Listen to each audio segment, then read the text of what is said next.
এক ভাই আমাকে প্রশ্ন করেছে যে ইন্স্যুরেন্স থেকে আমি লোন নিয়েছি 6 মাস ওভার হয়ে গেছে, মানে 6 মাস সময় হয়েছে, এখন আমি কি কিস্তিটা কখন জমা দেব? আসলে মূলত এক একটা কোম্পানির এক একটা নিয়ম।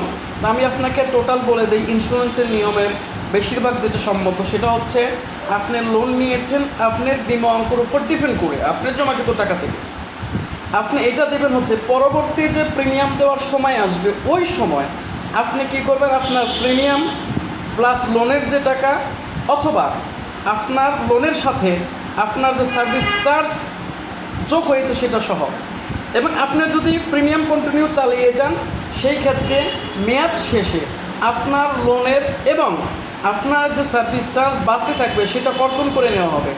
ডেথ ক্লেমের সময় মারা গেলেও আপনার মৃত্যু দাবি দেওয়ার সময় সেটা কর্তন করে নেওয়া হবে কোম্পানির কাছে যদি আপনি দেনা পাওনা এই হিসাবটা আপনার মধ্যে কোম্পানির সাথে থাকে। এবং অনেক কোম্পানি আছে যে ওই লভ্যাংশ টাকা প্লাস আপনি যেটা লোন নিয়েছে আংশিক পরিশোধ করার সুযোগ থাকে।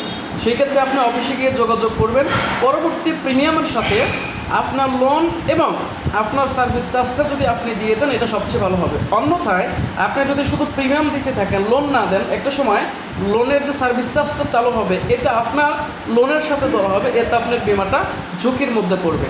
আশা করি আপনি বুঝতে পারছেন, আর বুঝতে পারলে অবশ্যই আপনি জানাবেন কমেন্টে।